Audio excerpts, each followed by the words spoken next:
أعوذ بالله من الشيطان اللعين الرجيم. بسم الله الرحمن الرحيم.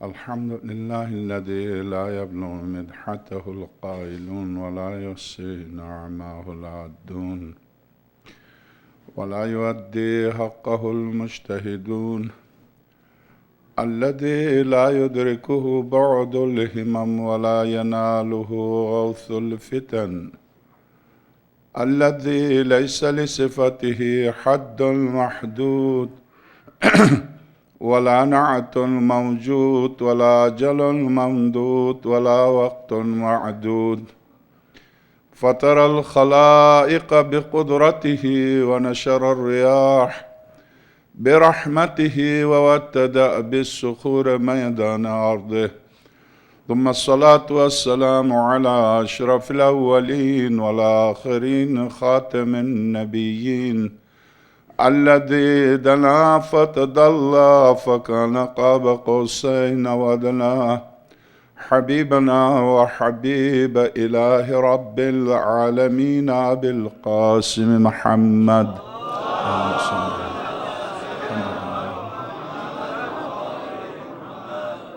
وعلى آله الأطيبين الأطهرين الغر الميامين المحجلين، الذين أذهب الله عنهم الرجس وطهرهم تطهيرا.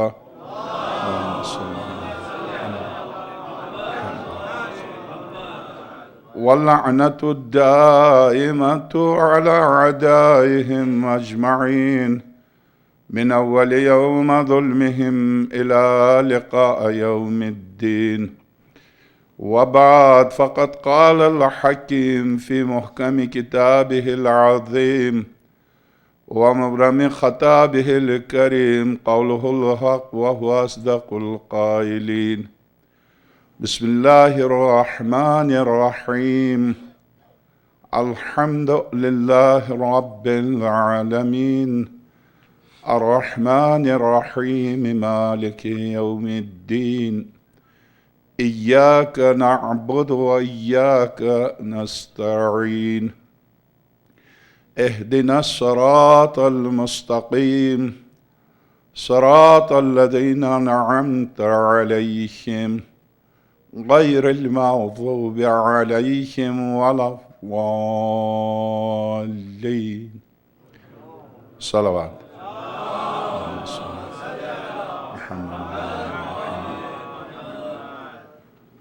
قرآن کریم کی آیات کے بارے میں تقاضا کیا تھا اس جلیل القدر عالم نے، یہ ذہن میں رہے کہ ہم جس ترتیب سے چل رہے ہیں، جس ترتیب سے کتاب ہے اسی ترتیب سے چل رہے ہیں۔ احادیث کو مستند طور پر جس طرح سے عالم جلیل القدر نے ثابت کیا، اور احادیث کے مقابلے میں چونکہ خود اہل سنت کی ایک نہیں، دو نہیں، بلکہ صحاح ستہ ہی نہیں، دوسری اہم کتابوں سے بھی ثابت کیا کہ اہل البیت کی عظمت میں جو روایات ہیں وہ صرف مکتب اہل البیت ہی میں نہیں ہیں بلکہ دوسرے مکتب میں بھی موجود ہیں، اور بلکہ وہ روایات صرف اس بات پر زور دیتی ہیں کہ اصول اور فروع دونوں، چونکہ دین دو چیزوں سے مرکب ہے، اعتقاد اور عمل۔ اعتقاد جس کا تعلق دل و دماغ سے ہے، ذہن سے ہے، اس کا خارجی وجود عمل ہے۔ آپ کے اعتقاد کا ثبوت نماز ہے، آپ کے اعتقاد کا ثبوت روزہ ہے، اعتقاد کا ثبوت حج ہے، اعتقاد کا ثبوت زکوٰۃ ہے، ورنہ اگر یہ اعمال انجام نہ دے تو کوئی نہیں سمجھ سکتا یہ مسلمان ہے یا غیر مسلم۔ اس لیے کہ ایک مرجع کے سامنے، بہت پرانے میرے نانا دادا کے زمانے کا واقعہ ہے، نجف کا، ایک مرجع کے ساتھ ایک طالب علم نے آ کے کہا میرا دل آیت اللہ ابو الحسن اصفہانی رضوان اللہ تعالیٰ علیہ کا واقعہ ہے کہ ایک طالب علم نے کہا کہ آغا دل میرا آپ کے ساتھ ہے، تو آغا نے کہا خدا کے واسطے زبان مجھے دو، دل جس کو چاہو دے دو۔ لیکن لوگ زبان کو دیکھتے ہیں، دل میں کیا کون جانتا ہے؟ سارا کام معاشرے میں زبان کرتی ہے، اب دل میں کیا ہے کون جانتا ہے دل و دماغ میں کیا؟ سارا مسئلہ زبان کا ہے، اس لیے زبان کے اوپر پورا مولا کائنات کا خطبہ ہے۔ یہ نظام زندگی زبان کے اوپر ہے، جس کو آپ نے زبان دی ہے وہ زبان دیکھتا ہے، دل تھوڑی دیکھتا ہے۔ تو چونکہ اعتقادات کا تعلق دل و دماغ سے ہے، اس سے ثبوت نہیں فراہم ہوتا کہ انسان کیا اعتقاد رکھتا ہے، اس کا عمل اس کے اعتقاد کا ثبوت ہے۔ جہاں بھی جائیے آپ نماز پڑھ لیجئے، فوراً دیکھنے والا کیا کہے گا؟ مسلمان۔ ظاہر ہے ایئرپورٹ پر ہوا بھی یہ واقعہ، بیچارہ نماز پڑھنے کے جرم میں اس کو جہاز سے اتار کے، بلکہ جہاز کو اتارا کہ تو نماز کیوں پڑھی۔ بہرحال نماز اس حد تک پہنچ گیا مسئلہ۔ تو بہرحال یہ تو کچھ بھی نہیں ہے، ابھی تو علائم ظہور میں جو واقعہ آئے گا کہ ابھی کچھ بھی نہیں ہے، نماز کی وجہ سے صرف اتارا، ذرا سی تحقیق کی، چھوڑ دیا، بلکہ وہ وقت آئے گا کہ نماز تو نے پڑھی کیوں، یہ جرم ہے، وہ وقت آئے گا، علائم ظہور میں آپ دیکھ لیں گے۔ تو میں عرض کروں کہ جی ہاں، عمل انسان کے اعتقاد کا ثبوت ہے۔ اس بنا پر عمل کے ذریعے اعتقاد ثابت ہوتا ہے کہ آپ نے، تو عمل اور اعتقاد دونوں میں کس کی پیروی واجب قرار دی پیغمبر اکرم نے؟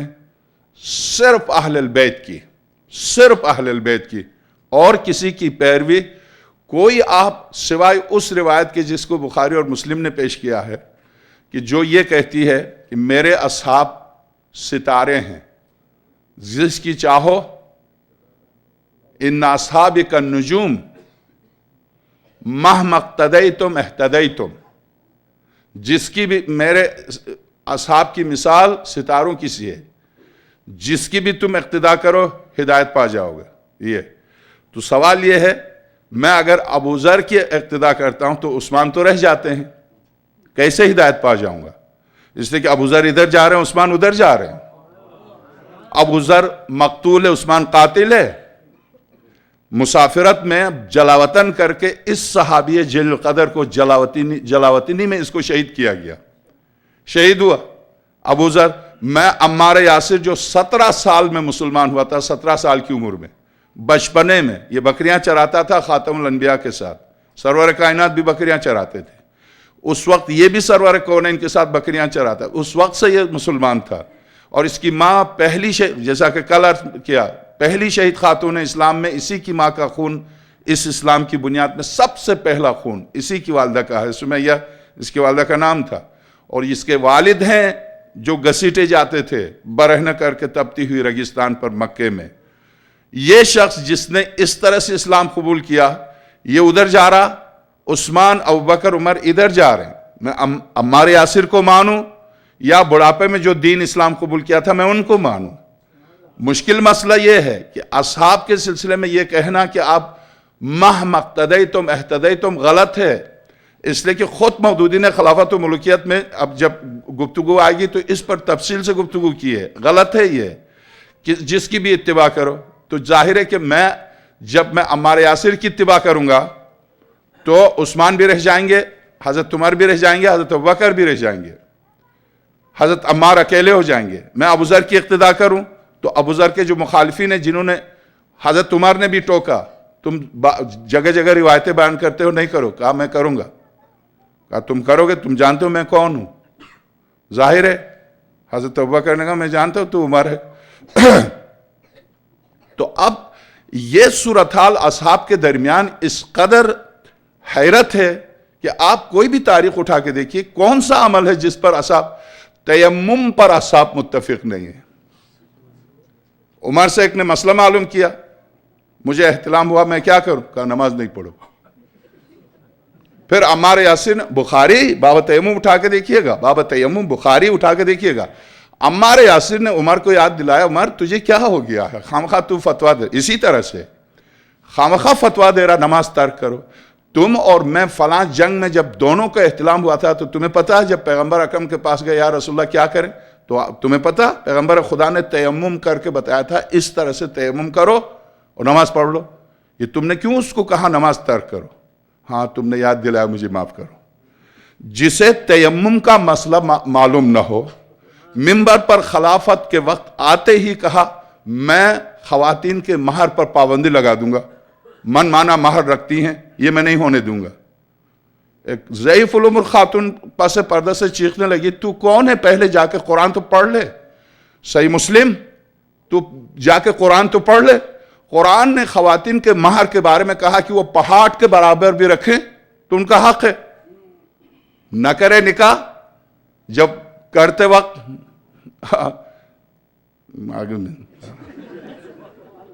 اس وقت اندھا ہو جاتا، اندھا ہو کے نکاح کر لے، اور اگر یہ سوچے میں رکھنے دو مہر کیا میں نہیں دوں گا، تو نکاح ہی درست نہیں ہے۔ مہر دینا ہے، واجب ہے، خاتون کا حق ہے، اسلام نے اس کا حق قرار دیا، دینا ہے۔ ورنہ اگر اس نیت سے نکاح کر لے جتنا بھی مہر طے ہو مجھے تو دینا نہیں ہے، کر لے، آپ کر لے $2 لاکھ، $2 ملین رکھ لے، مجھے کیا فرق پڑتا ہے، دینا تو ہے نہیں۔ اگر اس پہلے سے یہ نیت ہو نکاح ہی درست نہیں ہے، مہر اس کا حق ہے، دینا ہے، نکاح صیغے جاری ہونے کے بعد خاتون کا حق ہے دینا۔ تو اب عمر نے کہا یہ مہر بڑھتا جا رہا، میں اس پر پابندی لگا دوں گا۔ تو پس پردہ سے خاتون نے کہا تجھے یہ حق کیا پہنچتا کہ تو مہر پر پابندی لگا دے؟ قرآن کریم نے کہا پہاڑ کے برابر بھی مہر رکھے تو اس کا حق ہے۔ کہا یہ دیکھو عمر سے ضعیف العمر خواتین بھی فقیرتر ہیں، خود حضرت عمر کا جملہ یہ ہے، تو پھر میں عمر کی اتباع کروں یا اس ضعیف خاتون کی اتباع کروں؟ کیسے ہے؟ ان اصحاب کالنجوم مہما اقتدیتم اہتدیتم، میرے اصحاب کی مثال ستاروں کی سی ہے، جس کی اقتداء کرو ہدایت پا جاؤ۔ کیسے ہے؟ یہ سب بنو امیہ کے زمانے کی گڑی ہوئی روایتیں ہیں۔ اے بندگان خدا سمجھ تو لیجئے، اب جب ایک ایسا جل قدر عالم روایات کے سامنے کہتا سر تسلیم خم کرنے کے سوا کوئی چارہ کار نہیں ہے۔ میں قرآن سے آپ نے جو حوالے دیے، احادیث اہل سنت سے جو حوالے دیے، میں اہل البیت کی عظمت کو دیکھتا ہوں تو مجھے حیرت ہوتی ہے۔ وَمَا تَشَاءُونَ إِلَّا أَن يَشَاءَ اللَّهُ، یہ تو منشأ الہی ہیں، یہ پرتو رسالت ہیں یہ۔ مگر میں اکثریت کو دیکھتا ہوں تو میں دو راہوں میں کھڑا ہوں، میں اکثریت کی اتباع کروں یا پیغمبر اکرم کے ارشادات کی اتباع کروں۔ ایک نفس تو آپ کے ہاتھ میں اپنے آپ کو دے چکا ہے، اور دوسرا نفس باغی ہے، اس کی تسلی کے لیے قرآن کریم سے صرف قرآن سے ادلہ پیش کیجئے گا تاکہ یہ دوسرا نفس بھی آپ کے قابو میں آ جائے۔ یہ خط تھا پرسوں کا، کل اس خط کو پڑھ کے میں اس کے جواب میں 11 آیات پر کل گفتگو ہوئی۔ آج کی گفتگو کے لیے میں نے سورہ مبارکہ حم کی تلاوت کی۔ آج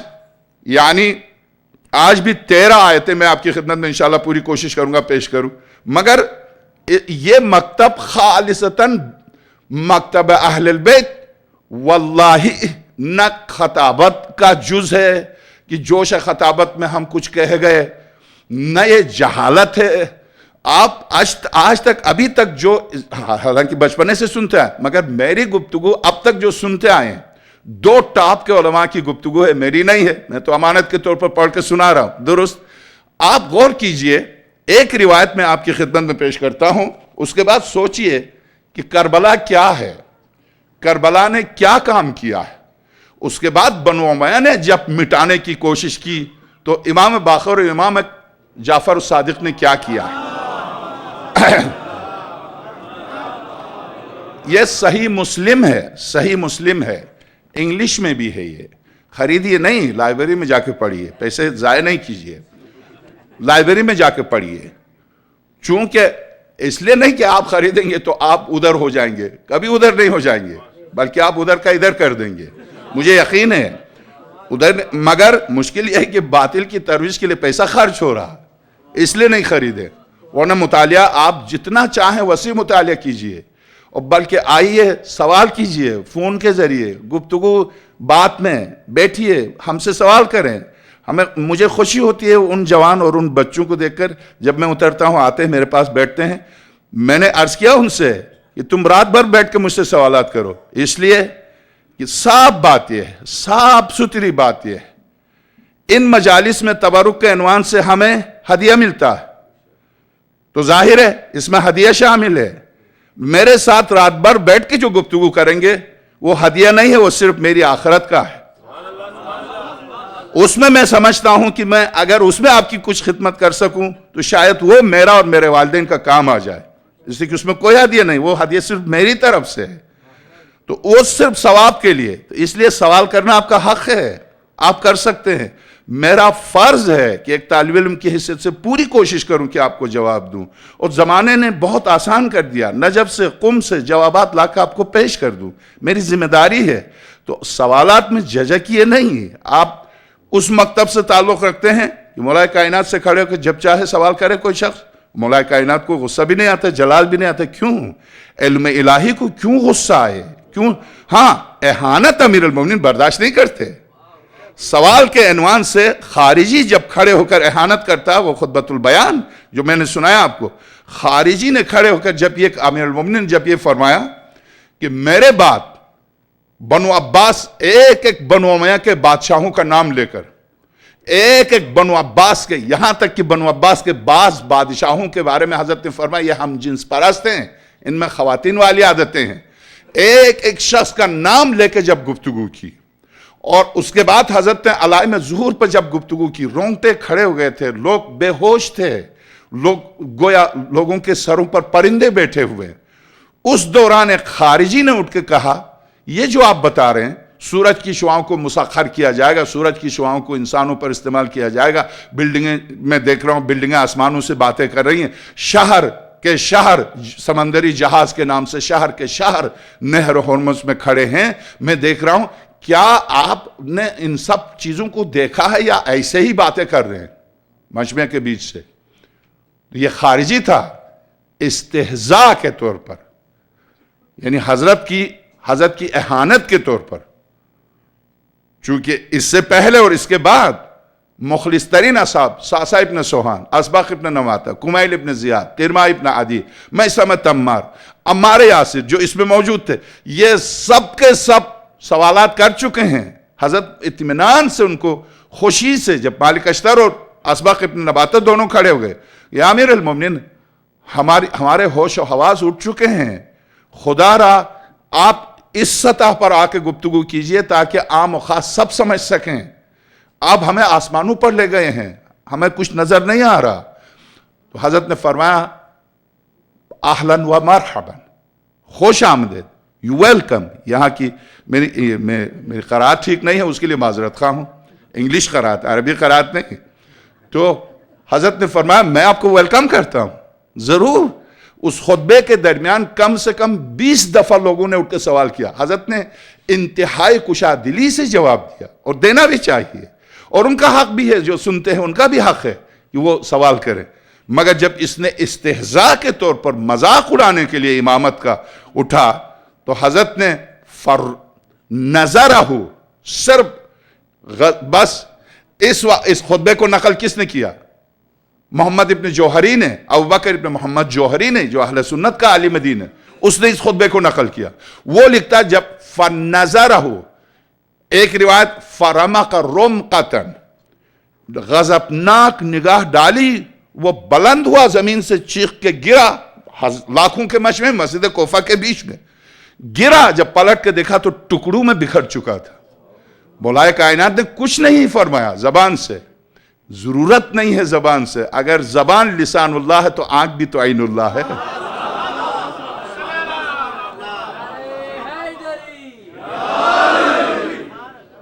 عین اللہ ہے، صرف زبان نظر غضب کافی ہے غضب الہی کے لیے۔ ٹکڑے بکھر چکے تھے۔ اس واقعے کو ایک نے نہیں، پورے خطبہ چونکہ لمبا ہے سب نے نقل نہیں کیا، مگر اس واقعے کو سب نے نقل کیا کہ علی کے خطبے کے درمیان ایسا ہوا، سب نے نقل کیا۔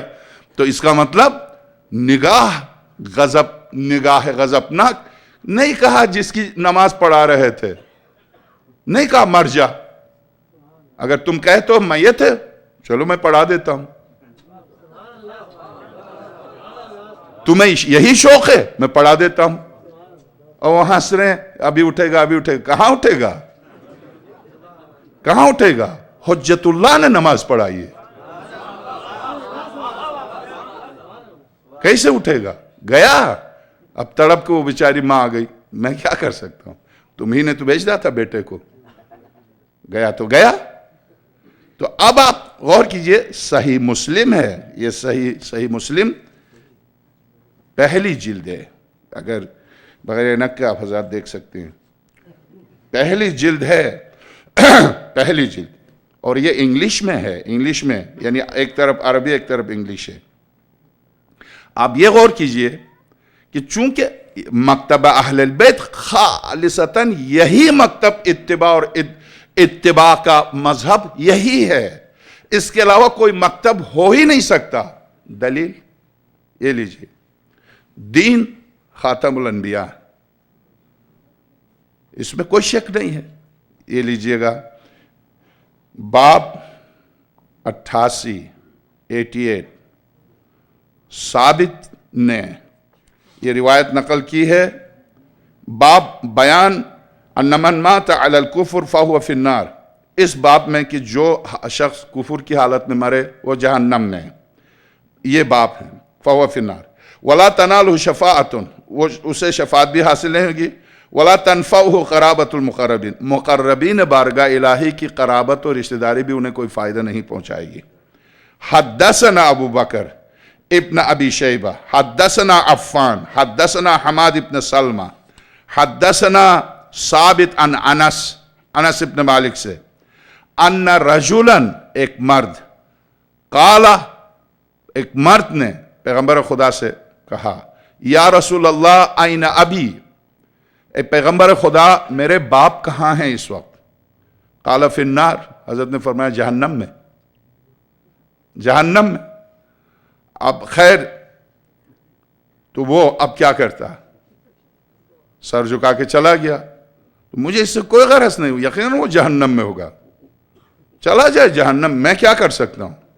جب آپ کا یہی شوق ہے کہ لوگوں کو جہنم بھیجیں، تو اب اگلا جملہ دیکھیے، فلما قفا دعاہ، جب یہ اٹھ کے چلا، یہ بات سرور کائنات کی یہ گفتگو سن کے اٹھ کے چلا، اب کیا بیٹھتا بیچارہ سب کے سامنے جس کا باپ جہنم میں تڑپ رہا ہوں۔ فلما دعاہ، اس کو بلایا پیغمبر نے، بلایا، فقالا ان ابی و اباک فی النار، تجھے پریشان ہونے کی ضرورت نہیں ہے، میرا باپ اور تیرا باپ دونوں جہنم میں۔ صحیح مسلم جلد اول، جس کا وہ پیغمبر ہو جس کا باپ اور جس کی ماں جہنم میں ہو تو یقیناً وہ جہنم جائے گی، جنت کیسے جائیں گے؟ جس کا یہ مکتب ہو کیا وہ جنت جائیں گے؟ کس بنا پر؟ یہ خاتم الانبیاء۔ کسی پیغمبر کے باپ کو دیکھیے قرآن نے کس طرح سے پیش کیا، کسی پیغمبر کی ماں کو دیکھیے قرآن نے کس طرح سے پیش کیا، یہ صرف خاتم الانبیاء۔ اسی لیے آخر کیوں حضرت نوح 950 سال پتھر، قرآن کریم 950 سال پتھر کھائیں، اس کے باوجود اتنی کوشش، اتنی لمبی عمر اور اتنی کوشش کے باوجود صرف 80 افراد کو اسلام میں داخل کریں۔ وہ یہ نہیں کہتے ما اوذی نبی مثل ما اوذیت، مجھ سے پہلے جو 10 نبی گزرے ہیں ان کو اتنی اذیت نہیں دی گئی جتنی مجھے اذیت دی گئی۔ حضرت نوح کے بعد حضرت ابراہیم خلیل آگ میں کودتے ہیں، بیٹے کو ذبح کرنے پر مامور ہوتے ہیں، بیٹے پر یہ تو خیر قدرتی امتحان تھا، مال دیتے ہیں، نمرود کے ظلم و ستم سے بغداد عراق چھوڑ کے فلسطین چلے جاتے ہیں، فلسطین سے حکم ہوتا ہے کہ ماں اور معصوم بچے کو لے جا کے صحرائے مکہ میں چھوڑ دو۔ ان سارے امتحانات سے گزرتے ہیں، یہاں تک کہ 4 بارگاہ الہی کے عہدے مل جاتے ہیں اس عظیم اور جلیل القدر نبی کو، پیغمبر اور رسول کو۔ مگر جن مراحل سے گزرے، قرآن نے کہا سورہ مبارکہ بقرہ کہ ہم نے ان کا امتحان لیا، فَأَتَمَّهُنَّ تمام کر دیا، کمال تک پہنچایا۔ تب ہم نے کہا وَجَعَلْنَاكَ لِلنَّاسِ إِمَامًا، اے ابراہیم اس کمال و تکمیل امتحان میں ایک عہدہ رہ گیا تھا، وہ بھی ہم تجھے دے رہے ہیں، امامت کا، امامت دی۔ کہیں حضرت ابراہیم آگ میں کودنا آسان نہیں ہے، آج بھی اس جگہ گھاس نہیں اگتی، بغداد اور نجف کے بیچ میں ہے بابل جہاں پر حضرت ابراہیم آگ میں ڈالے گئے تھے، آج بھی وہاں گھاس نہیں اگتی، اور اتنی یعنی کئی مہینے تک لکڑیاں جمع کر کے لگائی گئی آگ، منجنیق کے ذریعے ابلیس نے آ کے بتایا، آگ تو روشن کی، اب سمجھ میں نہیں آ رہا تھا ابراہیم کو ڈالے کیسے، ابلیس نے آ کے بتایا دیکھو میں تمہیں بتاتا ہوں کس طرح سے منجنیق بنا کے دکھایا، اس کے ذریعے حضرت ابراہیم کو ڈالا آگ میں۔ درست خلیل خدا نے کسی منزل پر یہ نہیں فرمایا جتنی اذیت مجھے دی گئی اتنی اذیت کسی کو نہیں دی گئی. اور سب سے زیادہ کم عمر رسالت کی کم عمر خاتم الانبیاء نے پائی 23 سال، صرف 23 سال. 23 سال کی زندگی میں آپ نے یہ جو ارشاد فرمایا ما اوذی نبی مثل ما اوذیت، جتنی تکلیف مجھے دی گئی ہے اتنی تکلیف کسی کو نہیں دی گئی. کیا مسئلہ ہے؟ زکریا ذبح ہوئے، یحییٰ آرے سے چیرے گئے، مگر اتنی تکلیف پھر بھی خاتم الانبیاء کو جو دی گئی ان کو نہیں دی گئی. کیا مطلب ہے؟ مسئلہ یہی ہے، مسئلہ یہی ہے. مارا، پیٹا، جیل میں ڈالا، کنویں میں ڈالا، مگر ماں باپ کو بدنام نہیں کیا. نبی کے ماں باپ کی توہین نہیں کی کسی امت نے کہ وہ جہنمی ہے، وہ جہنم جائیں گے. یہ امت ہے، یہ امت ہے، یہ مسلمان ہیں، اور مسلمانوں کی بنیادی اور اساسی کتاب ہے صحیح مسلم، جس میں خاتم الانبیاء کے والد کو جہنم بھیج رہے ہیں. تو اب خاتم الانبیاء کے والد گرامی کے ساتھ یہ سلوک ہو تو ظاہر ہے کہ حالانکہ حضرت عبداللہ نے خاتم الانبیاء کو تربیت نہیں دی، دشمنی نبوت سے ہے.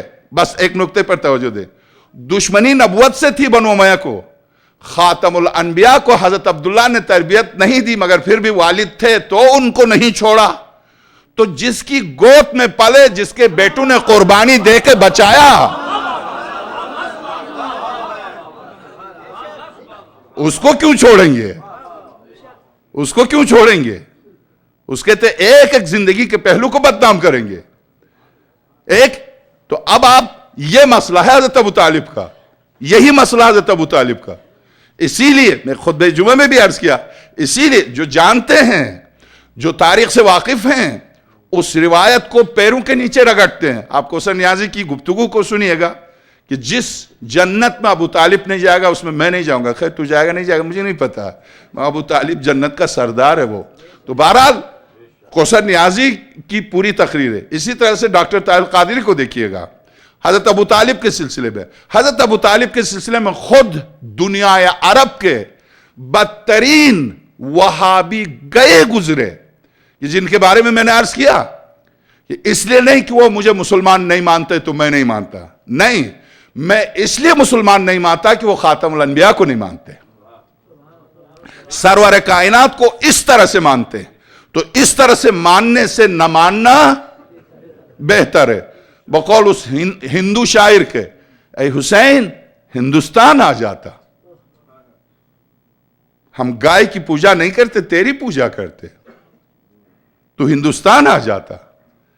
بہرحال تو میں عرض کروں آپ کی خدمت میں، مسئلہ یہ نہیں ہے کہ ایک مکتب الگ ہوا تھا تو اس کی بنیاد کیا تھی، اس کی اساس کیا تھی. اصل سوال یہ ہے کیوں الگ ہوا، کہاں سے الگ ہوا، کب سے الگ ہوا. قرآن کریم سے میں نے صرف 1-2 حوالے پیش کیے اور اسی پر وہ بیچارہ تڑپ اٹھا کہ درست ہے کہ اس وقت حنفی نہیں تھے، شافعی نہیں تھے، مالکی نہیں تھے، مگر یہ بات کیا اتحاد و اتفاق کے خلاف نہیں ہے. تو میں نے کب کہا کہ خلاف نہیں ہے. میں عرض کروں کہ شیعہ کب سے چلے، اگرچہ تشیع کے اوپر اس عالم جلیل القدر کی پوری کتاب ہے کہ شیعہ کب سے چلے، شیعہ کب پیدا ہوئے.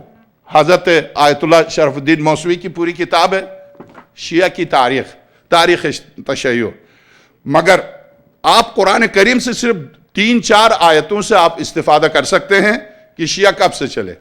جب سورہ صافات یہ کہتا ہے کہ انہ من شیعتہ ابراہیم، نوح کے واقعے کو بیان کرتے کرتے کرتے آ کے کہتا ہے کہ نوح کے شیعوں میں سے ایک ابراہیم تھے. من شیعہ، نوح کے شیعوں میں سے، تو گویا خلیل خدا ایک تھے اور بھی شیعہ تھے.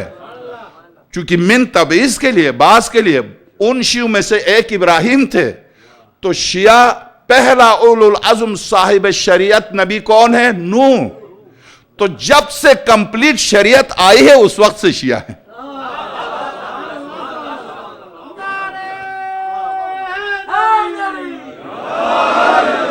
قرآن کریم، اب نہ مانیے اصول کافی کو، میں زور نہیں دے رہا ہوں، اب نہ مانیے مکتب امام صادق صلوات اللہ علیہ وسلم. میں درخواست کر رہا ہوں قرآن کو مان جائیے ورنہ خارج ہو جائیے. قرآن کو مان جائیے. قرآن کہہ رہا، میں تھوڑی کہہ رہا ہوں. قرآن وَإِنَّهُ مِن شِيعَتِهِ ابراہیم، اور حضرت موسیٰ کے واقعے میں کیا کہا؟ حضرت موسیٰ نے جس کی مدد کی اس کے بارے میں کیا کہا؟ فَاسْتَغَاثَ الَّذِي مِن شِيعَتِهِ، استغاثہ کیا اس نے جو موسیٰ کے من شیعتہ، یہاں بھی بن آیا، جو موسیٰ کے شیعوں میں سے تھا، یعنی موسیٰ کے اور بھی شیعہ تھے، ان میں سے ایک یہ تھا۔ تو ہر نبی کے زمانے میں شیعہ رہے، آپ کسی نبی کے، خود خاتم الانبیاء ہی کے زمانے میں سنی نام سے کوئی دکھا دے، کوئی دکھا دیں؟ اس میں کیا ہے؟ یہ تو خالص علمی گفتگو ہے، اس میں تاریخی گفتگو ہے، قرآنی گفتگو ہے، اس میں تڑپنے، غصہ کرنے۔ آپ اگر تلوار اور پتھر کے ذریعے اپنے مذہب کو لے کے چلیں گے جیسا کہ اب تک لے کے آئے، کب تک جلاؤ گیراؤ اور امام بارگاہوں کو حالت نماز میں قتل عام سے تم اپنے اس جہالت کو چلاتے رہو گے؟ ایک شیعہ بتا دو کسی نے کسی مسجد پر حملہ کیا، کسی شیعہ کو بتا دو جس نے قرآن پر حملہ کیا، قرآن پر آگ لگا کے پھر یہ کہنا ہم مسلمان تم کافر، سبحان اللہ۔ مسجد پر آگ لگا، پوری ایک جماعت تھی، 45 علماء اہل سنت تھے، حج کانفرنس ہو رہی تھی تہران میں نے عرض کیا تھا، گفتگو سے مربوط ہے اس لیے عرض کر رہا ہوں، پتہ نہیں زندہ ہے مردہ ہے، بہرحال جو بھی ہے، ایک سیاستدان تھے، لاہور سے تعلق تھا، حنیف رامے کے نام سے، اختلاف ہو رہا، کچھ کہہ رہے زندہ، وہ کہہ رہے مر گیا، بہرحال اس کو آدھا کر لیں۔ تو میں عرض کروں آپ کی خدمت میں، وہ بھی تھے اس کانفرنس میں، وہاں پر ایک عالم تھے جماعت اسلامی کے، تنگ نظری، دیکھیے تنگ نظری، یعنی جو اسلام کا نام لے کے جو پارٹیاں کام کر رہی ہیں ان کے اصل ذہن کو دیکھیے، ذہن کو، وہ کون سا اسلام، کیا واقعی اسلام کے لیے؟ جب کانفرنس میں شرکت کے بعد مجتہدین سے ملنے کے لیے گئے مہمان، تو ایک بہت بڑے مجتہد سے ملنے کے لیے گئے سارے، ہم 5 افراد مکتبہ اہل البیت سے تھے، واقعی ادھر سے تھے، تو ایک مرجع کے سامنے بیٹھے ہوئے، پنجاب کے جو صدر معاف کیجیے گا، ان کے ہاں امیر ہوتا ہے، جماعت اسلامی میں امیر ہوتا ہے، پنجاب کا جو امیر ہے، یعنی سب کا جو امیر ہے وہ کہتے نہیں ہے، وہ امیر المومنین کہلاتا ہے، باقی جو صوبائی جو عہدیدار ہے وہ امیر ہیں، اور پتہ نہیں جو محلاتی افراد ہے وہ کیا ہیں مجھے نہیں پتہ، تو بہرحال جو صوبائی ہے وہ امیر ہے، تو امیر تھے، اچھی سفید داڑھی، بہت خوبصورت، دبلے پتلے، میری طرح موٹے بھی نہیں، معتدل، اچھے سے، انہوں نے آغا سے مرجع سے کہا، انہوں نے پوچھا کہ آپ کی کیا رائے ہے، آپ نے انقلاب کے بارے میں آپ کی کیا رائے ہے؟ کہنے لگے جو ہمارے ذہن میں نقشہ تھا، ہمارے ذہن میں نہیں، جو حضرت ابو العلا کے ذہن میں، یعنی مودودی کے ذہن میں جو نقشہ تھا وہ میں نے یہاں پر اپنی آنکھوں سے دیکھا، اور یہی نقشہ ہے ہمارا بھی، اور یہی کریں گے، اور یہ خیر آپ راضی ہیں؟ بالکل ہم راضی ہیں، ہم بالکل راضی، بس ایک بات نے مجھے بہت پریشان کیا، کہا کیوں؟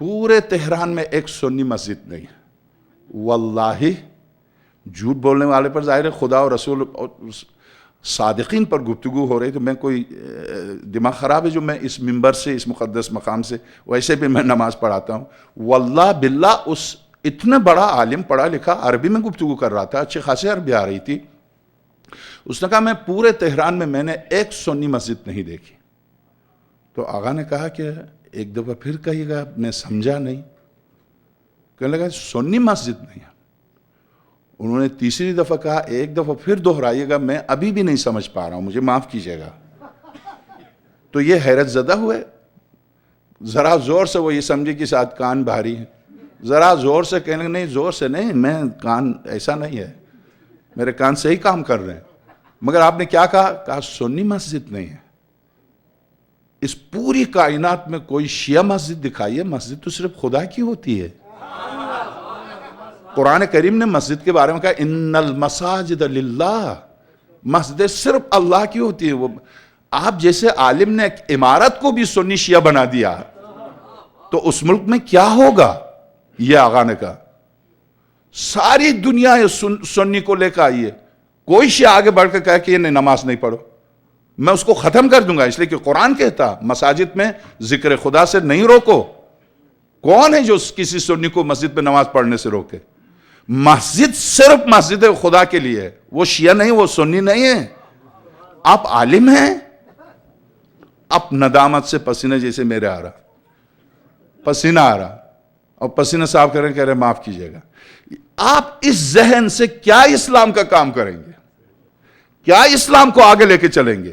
کون سا نظام لے کے چلیں گے؟ جب آپ یہ کہتے ہیں سنی مسجد، سنی قرآن، سنی. اب ظاہر ہے کہ میں تو آپ سے یہ کہتا ہوں کہ آپ ثابت تو کیجئے کہ خاتم الانبیاء کے زمانے میں کوئی سنی مسجد ہو. لاہور میں کیس چلا تھا، وہ تو بند کر دیا، ورنہ یہ ثابت کرنا تھا کہ علی ولی اللہ اذان و اقامت میں سب سے پہلے کس نے کہی؟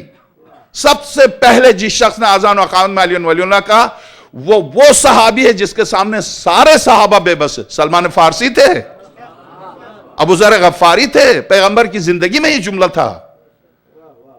کیس چلا تھا، بند کر دیا. جج نے کہا تھا جب ثابت ہو تو پھر ایک اذان ہوگی، پھر کیس وڈرا ہو گئے. میرے عزیز، آپ ثابت تو کیجئے. آپ جس چیز پر عقیدہ رکھتے ہیں، بجائے عربی میں ایک محاورہ ہے، کیا؟ ایک شخص بیٹھ کے عرش کا نقشہ بنا رہا تھا، یہ عرش ہے. اس نے دیکھا کہ کیا کر رہے؟ عرش الہی کا نقشہ بنا رہا. تو اس نے کہا ثبت العرش ثم انقش، پہلے اس کا وجود تو ثابت کرو پھر نقشہ بناؤ. پہلے اپنے آپ کو حق پر ثابت تو کرو پھر ہم سے لڑو.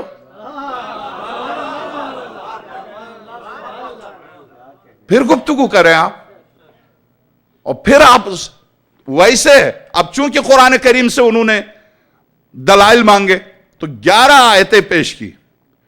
کل نہیں پرسوں کی گفتگو میں یہ موضوع ختم ہوگا، اور اس کے بعد حضرت علامہ مودودی کی کتاب سے جو گفتگو ہوگی. یہاں پر 11 آیتیں پیش کرنے کے بعد اب 12ویں آیت جو ان کی خدمت میں پیش کر رہے ہیں، فَاسْأَلُوا أَهْلَ الذِّكْرِ إِن كُنتُمْ لَا تَعْلَمُونَ. صرف اہل ذکر ہی سے معلوم کرو اگر تم نہیں جانتے. تو یہ اہل ذکر کون ہے؟ ذکر کیا ہے اور اہل ذکر کون ہے؟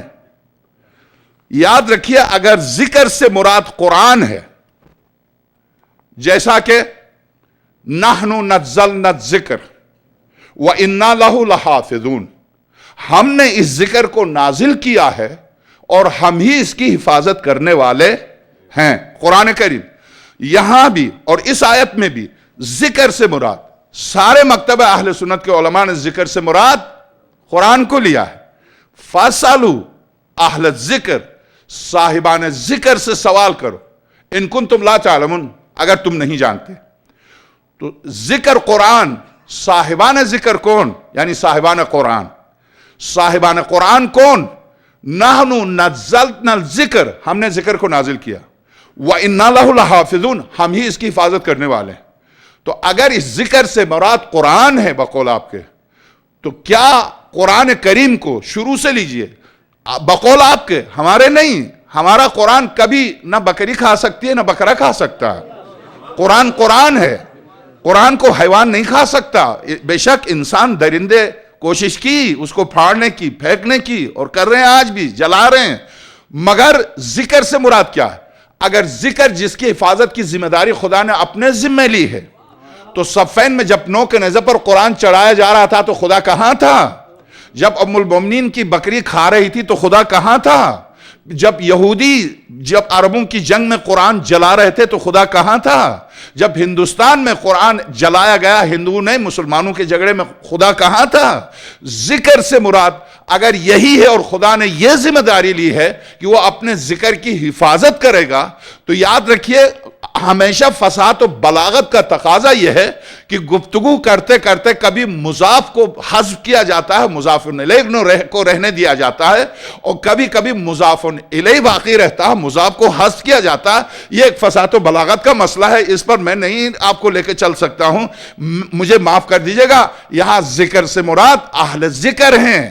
اہل ذکر 10,000 سال گزرے، 1,00,000 سال گزرے، اگر اس نے انبیاء ما سلف میں سے عیسیٰ کو، خضر کو، الیاس کو زندہ رکھا ہے تو خاتم الانبیاء کے نائبین میں سے کسی کو زندہ رکھے، وہ کسی کو زندہ رکھے۔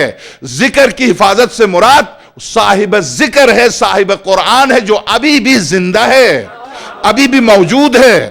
صاحب ذکر سے مراد، ورنہ قرآن کو لیا جائے تو قرآن کو کس طرح سے ولید نے استخارہ کیا، جیسے ہی استخارہ کیا یہ آیت نکلی، وَخَابَ كُلُّ جَبَّارٍ عَنِيدٍ، ہر جابر و ستمگر نقصان میں اور جہنم میں ہے۔ یہ آیت نکلی تو اس نے کیا کیا؟ قرآن کریم کو درخت کے اوپر ٹانگ کے تیر اندازی کی۔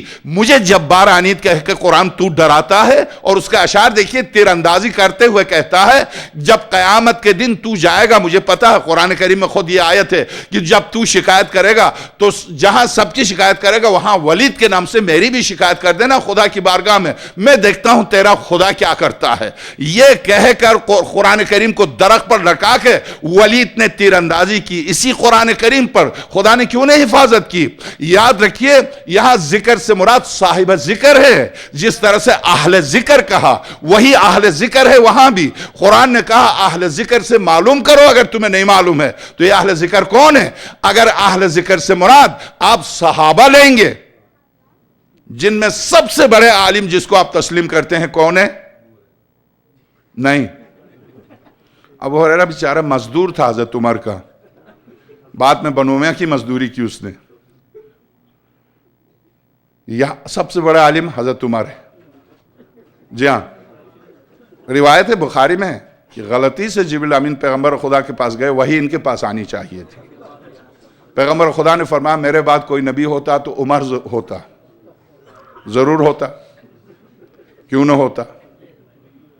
اس لیے کہ وہ ہندو سے جو شیعہ ہوئے یہ خاتون، اس نے جو حسب نسب لکھا ہے، ایسا عظیم حسب نسب اور نبی نہ ہو، کیسے ناممکن ہے۔ غرض یہ کہ یہ چیزیں باقاعدہ ان روایات سے چھان بین کے اور صاف طور سے لکھا ہوا، کوئی پوشیدہ بات نہیں ہے۔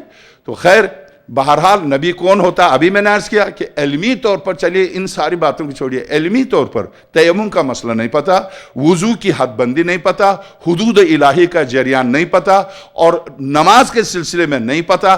ایسی صورت میں نماز سفر میں قصر تھی۔ سفر میں نماز سب سے پہلے کس نے تمام پڑھی؟ نہیں بیچارے سب اسی کے اوپر نہیں ڈالے، جس نے کیا اسی کا نام لے۔ سب سے پہلے جس نے نماز سفر میں، جو قصر ہے قرآن میں حکم ہے سفر میں نماز قصر پڑھو، عثمان سب سے پہلے جس نے نماز تمام پڑھی سفر میں مکے سے مدینہ جاتے ہوئے عثمان ہے۔ اس پر مولا کائنات کا اس سے براہ راست جھگڑا ہوا، یہ تو کیا کر رہا؟ کہ نہیں بس آپ خاموش رہے، جو میں کروں۔ باقاعدہ حضرت کا اس سے جھگڑا ہوا راستے میں، غلط کر رہا، قرآن کی سری آیت ہے، پیغمبر کی سیرت کے خلاف ہے، قصر پڑھنی ہے۔ نہیں میں تمام پڑھوں گا، میں تمام۔ بندگان خدا، ذکر اہل ذکر سے مراد کون؟ وہی جس کو پیغمبر خدا نے اپنی زبان مقدس سے فرمایا انا مدینۃ العلم وعلی بابھا۔ اس روایت میں بھی کیا کیا؟ فلاں سقفھا، وہ چھت ہے۔ کون سا شہر ہے جس کی پوری چھت ہو؟ فلاں جدار ہوا، وہ دیوار بن گیا۔ جی ہاں، یہ میں مانتا ہوں، وہ علم تک حصول کے لیے مسلمانوں کے سامنے دیوار بن گیا تھا، یہ مانتا ہوں میں۔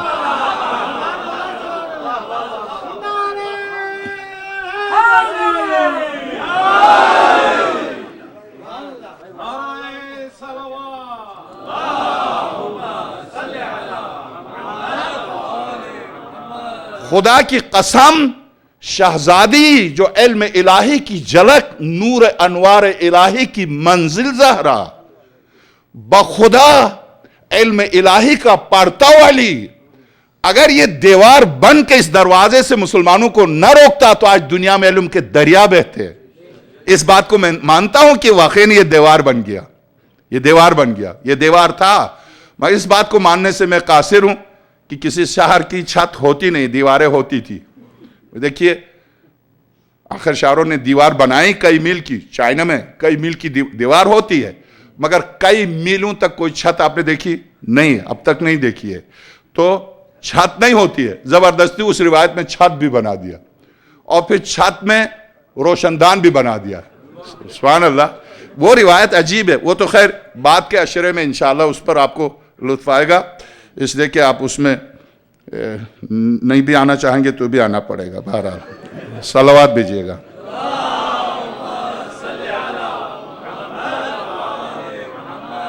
لے لیجئے قرآن کریم کی 12ویں آیت جو میں نے آپ کی خدمت میں، فَاسْأَلُوا أَهْلَ الذِّكْرِ إِن كُنتُمْ لَا تَعْلَمُونَ، اہل ذکر سے سوال کرو۔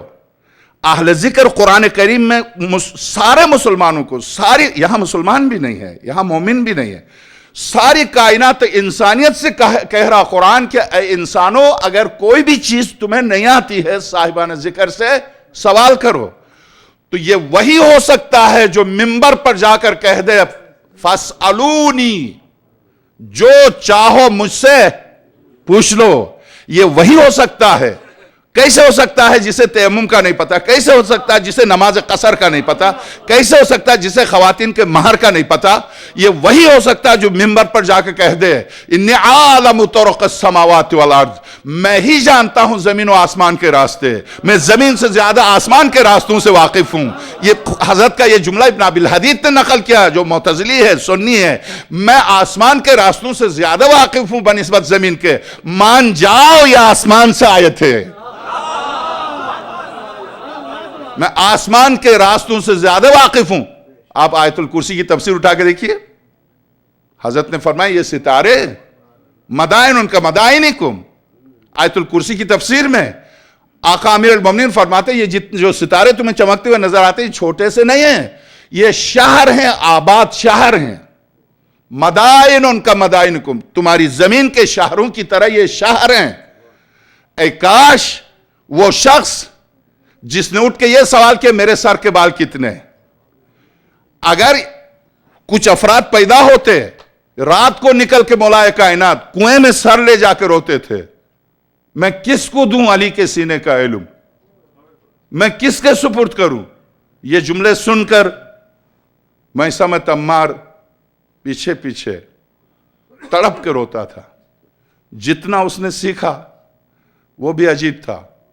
رشید، حجر ابن عدی، انہوں نے جتنا سیکھا وہ بھی عجیب تھا۔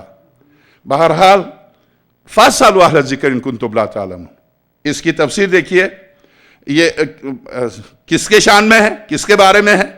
ارشاد امام ثعلبی نے، بہت بڑے ائمہ میں سے اہل سنت کے امام ثعلبی نے اپنی تفسیر میں جناب جابر ابن عبداللہ انصاری سے روایت کی ہے کہ جب یہ آیت نازل ہوئی تو امیر المومنین نے فرمایا کہ ہم ہی وہ اہل ذکر ہیں۔ یہی جملہ ائمہ طاہرین سے منقول ہے، یہی جملہ زمخشری نے اپنی تفسیر میں، تفسیر کشاف میں، یہی جملہ، یہ ساری روایتیں مفسرین نے یہی روایت نقل کی ہے کہ اہل ذکر سے مراد، امیر المومنین نے فرمایا اہل ذکر سے مراد ہم ہیں، میں اور میری اولاد ہیں اہل ذکر سے مراد۔ اس روایت کو ثعلبی نے نقل کیا، زمخشری نے نقل کیا، وہ اہل ذکر ہم ہیں، یہی جملہ ائمہ طاہرین سے منقول ہوا، اور یہی جملہ ائمہ طاہرین نے فرمایا کہ اہل ذکر ہم ہیں۔ تو جب آپ کم سے کم اب آئیے، اب جو ہمارے مراجع جو اتحاد کی دعوت دے رہے ہیں، میرے عزیز سمجھیے، اسی اتحاد کی دعوت دے رہے ہیں جن روایت پر ہم آپ متفق ہیں۔ آپ غلط نہ سمجھیں، یہی جن روایات پر ہم آپ متحد ہیں، آئیے اس پر اتحاد، کاغذ میں کتابوں کی حد تک ہم آپ متحد ہیں۔ جو روایت شیعہ نقل کرا وہ آپ نقل کر رہے ہیں، تو جو آپ نقل کر رہے ہیں کم سے کم ان روایات پر جن پر ہم آپ متفق ہیں، مستند مانتے ہیں اور حجت مانتے ہیں، انہی روایات کو یکجا کر کے کتاب مرتب کریں اور اس پر ہم اتفاق کر لیں. اگر یہی ہو جائے تو مجھے کوئی اعتراض نہیں ہے، مجھے کوئی اعتراض نہیں ہے. وہی اتحاد ہے، اور اتحاد سے مراد یہی اتحاد ہے. اب آئیے آگے چلتے ہیں. دوسری آیت، یہی آیت ہے جو بہت خطرناک ہے. ارشاد ہوتا ہے بسم اللہ الرحمن الرحیم وَمَن يُشَاقِقِ الرَّسُولِ، جو رسول کو تکلیف پہنچائے، جو رسول کو مشقت دے، جو رسول کے لیے باعث زحمت بنے.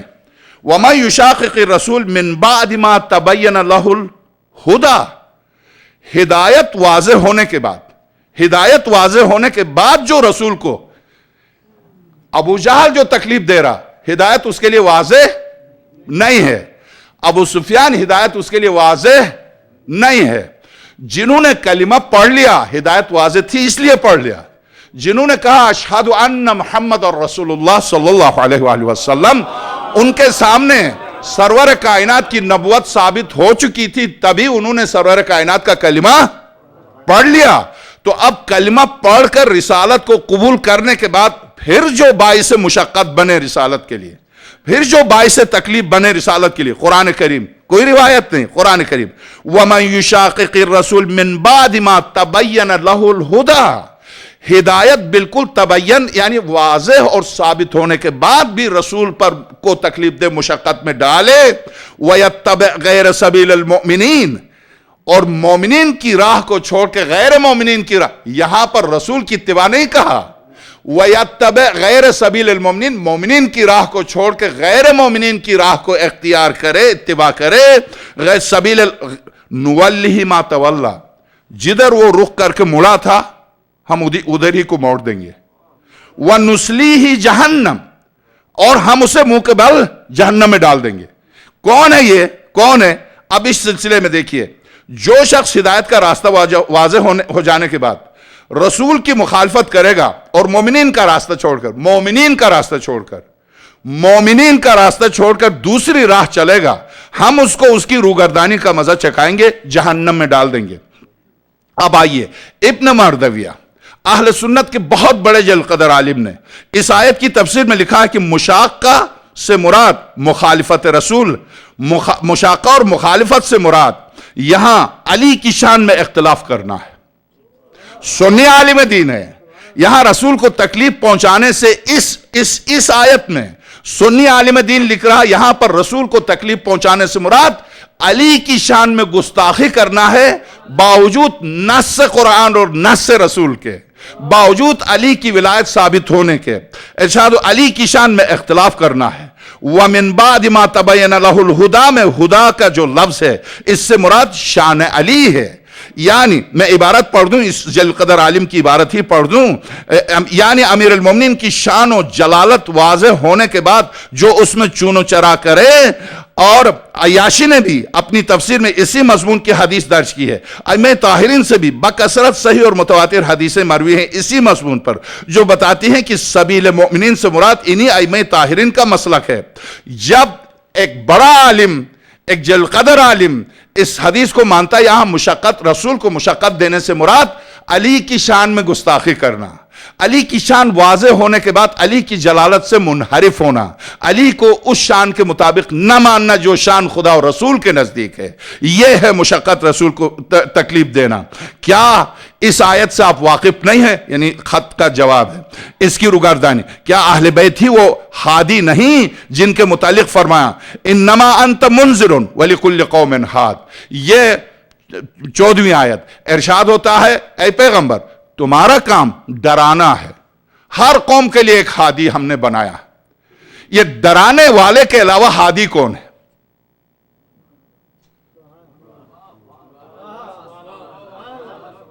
میں آپ کو سوچنے کا موقع دوں. انما انت منذر، آپ بس ڈرانے والے. وَلِكُلِّ قَوْمٍ ہاد، ہر قوم کے لیے ایک ہادی ہے. پیغمبر کا کام ڈرانا. وَلِكُلِّ قَوْمٍ ہاد، ہر قوم. بتائیے، گزر گئے خلفاء، گزر گئے، اب تو کوئی خلیفہ نہیں ہے. قرآن کہتا ہے جب تک کائنات میں قوم کے نام سے کوئی ہے تو اس کے لیے ایک ہادی ہے. کون ہے؟ کون ہے؟ وَلِكُلِّ قَوْمٍ ہاد. جب تک قوم اس کرۂ ارض پر، اس زمین پر ہے، اس وقت تک خدا کا ہادی ہے قرآن کریم. اب آپ دیکھیے، شیعہ نہیں سنی علماء سے اب آپ سن لیجئے کہ اس آیت کی تفسیر کیا بیان کی ہے. ارشاد ہوتا ہے انما انت منذر ولکل قوم ہاد. آپ کا کام ڈرانا ہے. ثعلبی یقیناً نام آپ نے بہت سے نام سنے ہوں گے، البتہ آپ شیخ طوسی کا نام نہیں سنا ہوگا، مگر ان کے نام آپ سنتے رہتے ہیں. اصول کافی کا بہت کم سنا ہوگا، بخاری کا بہت زیادہ. اس کی وجہ یہ ہے کہ چونکہ حق کو ثابت کرنے کے لیے باطل کے سامنے باطل ہی کو چہرہ دکھایا جاتا ہے. اس کی وجہ سے اب آپ آئیے، ثعلبی نے اس آیت کی تفسیر میں جناب ابن عباس سے روایت کی ہے. جب یہ آیت نازل ہوئی تو رسول اکرم صلی اللہ علیہ وآلہ وسلم نے اپنا ہاتھ اپنے سینے پر رکھا. ابن عباس روایت ثعلبی بہترین بزرگ ترین مفسر قرآن اہل سنت کہ یہ روایت نقل کی ہے. اور روایت کہتے ہیں کہ ثعلبی نے اس آیت کی تفسیر میں جناب ابن عباس سے روایت کی کہ جب آیت نازل ہوئی تو رسول اکرم نے اپنا ہاتھ اپنے سینے پر رکھا کہ میں ڈرانے والا ہوں، میں ڈرانے والا ہوں. اور مولائے کائنات کو قریب بلا کے کاندھے پر ہاتھ رکھ کے فرمایا ہادی سے مراد اس آیت میں یہ علی ہیں. میں ڈرانے والا ہوں، ہادی یہ علی ہیں، یہ علی ہیں. ثعلبی اسی علی ہیں، علی ہادی ہیں. اور اے علی تمہارے ہی ذریعے ہدایت پانے والے ہدایت پائیں گے. اسی مضمون کی متعدد حدیثیں مفسرین و محدثین نے جناب ابن عباس سے روایت کی ہیں. محمد ابن مسلم سے مروی ہے کہ میں نے، وہ اہل سنت کی اب شیعہ کی، جناب مسلم سے مروی ہے کہ میں نے امام صادق صلوات اللہ علیہ سے اس آیت کے متعلق پوچھا تو آپ نے فرمایا ہر امام اپنے زمانے کا ہادی ہے. اور امام باقر نے فرمایا اس آیت کی تفسیر میں کہ منذر سے مراد رسول اور ہادی سے مراد علی ہیں. پھر آپ نے فرمایا کہ قسم بخدا یہ بات اب تک ہم میں چلی آ رہی ہے، قسم بخدا یہ آیت اب تک ہم میں چلی آ رہی ہے. تو اب دیکھ لیجئے، پھر میں پلٹ کے کہہ دوں تو وہ مومن ناراض ہو جائیں گے. تو آپ نے عقائد میں سن 270 سے لے کے 350 اور 360 تک اشعری کی تقلید کی. اب اشعری کہاں ہے؟ نہیں ہے. تو اب آپ کے عقائد میں اگر کوئی خرابی ہو تو کون ہے ہادی؟ آپ نے فقہ میں، اعمال میں، نماز میں، روزے میں، حج، تمام اعمال میں ابو حنیفہ، مالک، شافعی، حنبلی کی تقلید کی. آج وہ نہیں ہیں. جدید ترین مسائل، اب تو انسان چاند پر جا رہا، کیا کرے گا نماز کا؟ تو جس کو آپ مانتے ہیں اس کے مطابق آپ کہتے ہیں نہیں پڑھے.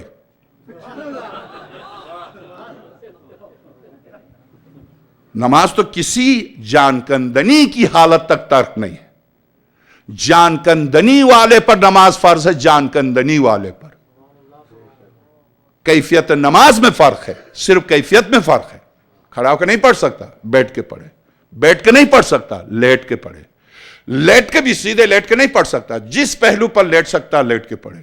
یہاں تک کہ جان کندنی ہے، احتضار کی حالت میں جان نکل رہی ہے، وقت ہو چکا، اذان ہو چکی، جو سرانے بیٹھا اس پر واجب ہے بتایا کہ ظہر کا یا مغرب کا وقت ہو چکا ہے، تو پڑھ نہیں سکتا.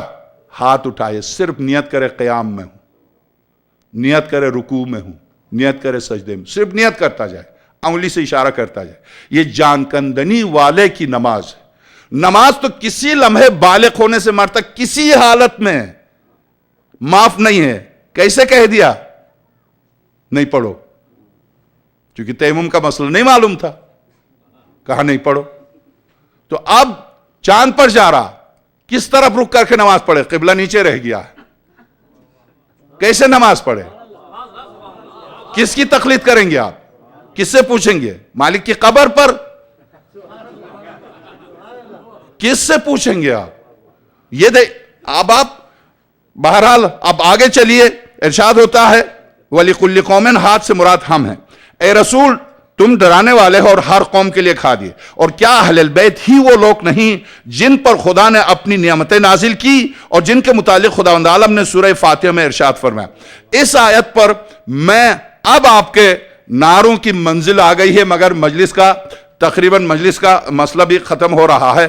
تو یہاں پر رک کے اب میں آپ سے، یہ آیت ہے سورہ حم کی تلاوت بھی میں نے اسی آیت کی خاطر کی تھی، اور وہی آیت ہے کیوں سورہ حم کو ہر نماز کے لیے فرض قرار دیا، اس کا فلسفہ کیا؟ اس کا فلسفہ بھی یہی آیت ہے اور دین کا خلاصہ بھی یہی آیت ہے. سورہ حم کو متن قرآن کہا جاتا ہے اور پورے قرآن کو تفسیر سورہ حم کہا جاتا ہے. اسی لیے سورہ حم کا دوسرا نام اساس القرآن ہے، قرآن کی بنیاد، اور سورہ حم کا نام فاتحۃ الکتاب ہے، کتاب کی جس سے ابتدا ہو. سارا قرآن ایک طرف اور سورہ حم کو ایک طرف قرار دیا قرآن کریم نے خود سبع المثانی کہہ کر. تو اس سورہ حم کی عظمت کیوں ہے؟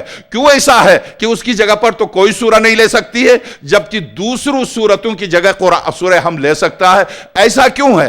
اور اس کا سارا لب لباب سارے مفسرین کو آپ دیکھیں یہی آیت ہے. میرے عزیز اب اس آیت پر مجھے صرف 5 منٹ گفتگو کے لیے میں آپ سے وقت چاہتا ہوں. کل ہفتہ ہے، ذرا مجھے 10 منٹ دے دیں، میں 10 منٹ آپ سے لے لوں اور 10 منٹ گفتگو کروں. یہی آیت ہے. مگر 10 منٹ کے بیچ میں آپ سے خواہش کرتا ہوں، یہ ادارہ جس میں اس طرح پسینے سے تر ہو کے بول رہا ہوں، ظاہر ہے کہ ایک ادارہ ہے، سارے ادارے بس اسی ماہ میں چلتے ہیں سال بھر. اب آپ سے خواہش ہے آگے بڑھیے، اور آگے بڑھنے سے مراد میرے پاس نہیں، مطلب یہ کہ مدد کرنے میں چونکہ سرور کائنات نے فرمایا کون ہے اس کی زبان کو بند کر دے. یہی جو رسالت کو نہیں سمجھتے تھے چھری لے کے اٹھے، زبان کاٹ دوں گا. میں نے کہا زبان کاٹنے کے لیے میں نے نہیں کہا تھا، پیغمبر اکرم نے فرمایا. میں نے یہ کہا تھا کون ہے جو زبان کو بند کر دے. بھئی وہ مدد مانگ رہا، مدد کرو گے تو زبان بند ہو جائے گی.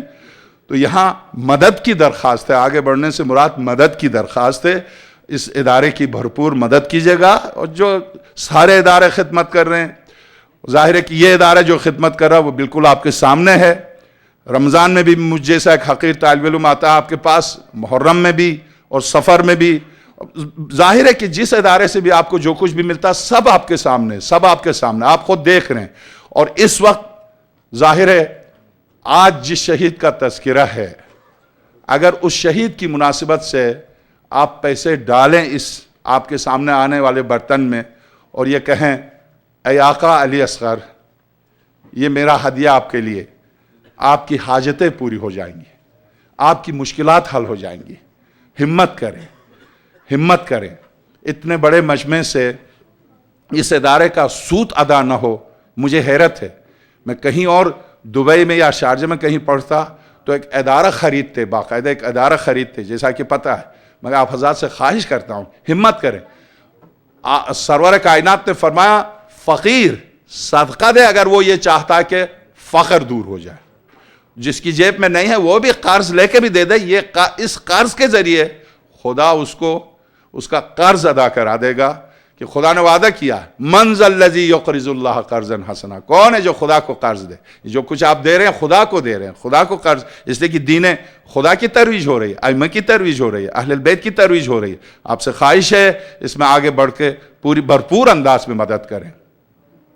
جو مدد کر رہے ہیں ان کے مرحومین کے لیے ایک سورہ فاتحہ کی درخواست.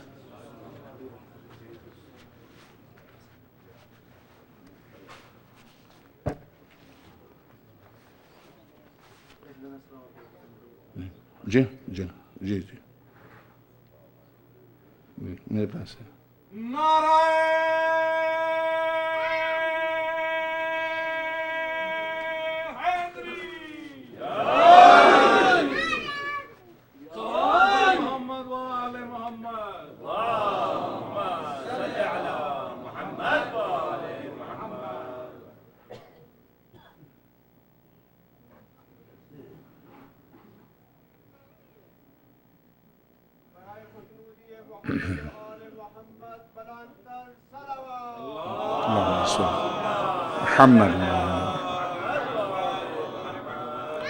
خواتین سے جو میری مائیں بہنیں ہیں، بیٹیاں ہیں، ان سب سے درخواست ہے، اس دین کی بقا میں نے عرض کیا سب سے پہلے جس کا خون بہا ہے وہ خاتون تھی، اور سب سے پہلے اس دین کی بنیاد میں اب آپ دیکھیں کس کے مال نے اس دین کو تحفظ فراہم کیا؟ خدیجہ. مال اس وقت سے خرچ ہو رہا ہے اس دین کی. اسی لیے سرور کائنات نے فرمایا اس دین کی بقا میں ہم 3 برابر کے شریک ہیں. 3. میرا اخلاق، میرے چاچا ابو طالب کا تحفظ، میری بیوی خدیجہ کا مال. یہ 3 بانی ہیں اس اسلام کے.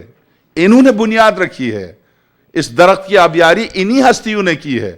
تو ایسی صورت میں خواتین سے درخواست کرتا ہوں، کہاں بنو عباس کے زمانے میں اپنا زیور بیچ کے عزاداری کرنے والی خواتین کہ جن پر میرے امام زمانہ سلام بیچتے ہیں. زیارت ناحیہ قدسیہ میں سلام ہو ان ماؤں پر جو ہماری خاطر اپنے نور نظر بچوں کو قربان کر دیتے ہیں. تو میری خواہش ہے آج کی شب کی مناسبت سے ساری خواتین بھرپور حصہ لیں، اس ادارے کی مدد کریں. ایک صلوات بھیجیے.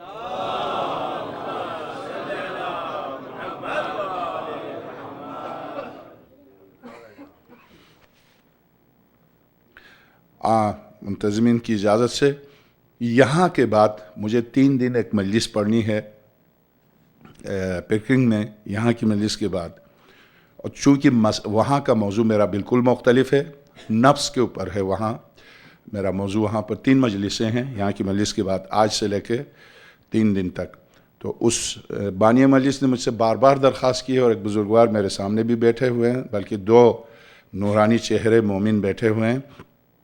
ایک کے چہرے پر نور ابھی زیادہ چمکنے والا ہے جب وہ رکھیں گے، ایک کا چہرہ تو چمک ہی رہا ہے، میں دیکھ رہا ہوں شارجہ سے چمک رہا. تو میں عرض کروں کہ وہاں اس کے بعد مجلس ہونے والی ہے، اس میں انہوں نے خواہش کی، آپ حضرات سے درخواست کی ہے شرکت کی. اس مجلس کے بعد وہاں مجلس ہوگی رات کو، ابھی یعنی 10 ساڑھے 10 بجے. ایک صلوات بھیجیے گا.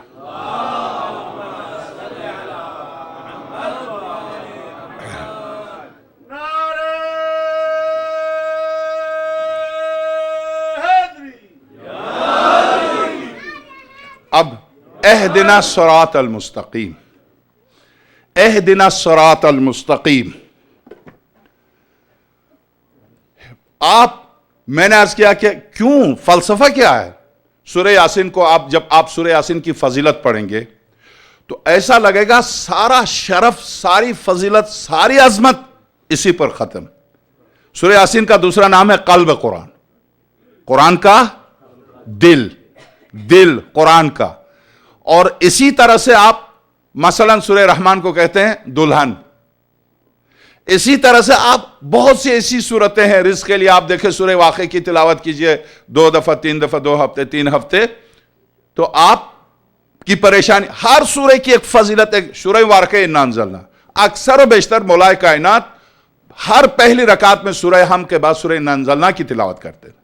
سورہ انا انزلنا کی جو فضیلت بیان کی، اگرچہ یہ موضوع رمضان کا، معاف کیجئے گا میری گفتگو خوش نہ ہو، سورہ واقعہ انا انزلنا کے بارے میں تمام مفسرین نے لکھا ہے جہری نمازوں میں اس کی تلاوت 1 دفعہ شہید ہونے کے برابر ہے.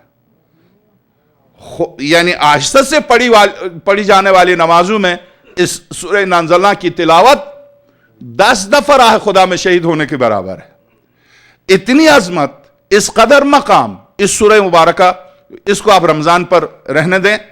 سورہ ہم، ہر 114 سورت، ہر سورہ کی ایک فضیلت، اس کا ایک. مگر سورہ ہم کہ جس کے بارے میں روایت میں ہے کہ 70 دفعہ میت پر پڑھ دے اگر وہ زندہ ہو تو تمہیں پریشان ہونے کی ضرورت نہیں. یہ وہ عظیم سورہ جسے اساس القرآن. اور عجیب بات ہے، خود قرآن کریم نے ایک طرف ہم کو رکھا، ایک طرف پورے قرآن کو رکھا ہے. ہم نے تجھ پر، اے میرے نبی، ہم نے تجھ پر قرآن نازل کیا اور سبع المثانی نازل کیا. سبع المثانی وہ سورہ جو 2 دفعہ اتری ہے 7 آیتوں والی. سبع المثانی سے سب متفق ہیں مراد سورہ حمد ہے. اس سورہ حمد کو کیوں نماز میں فرض قرار دیا؟ لا صلاۃ الا بسورۃ الحمد، کوئی نماز نہیں ہوتی ہے.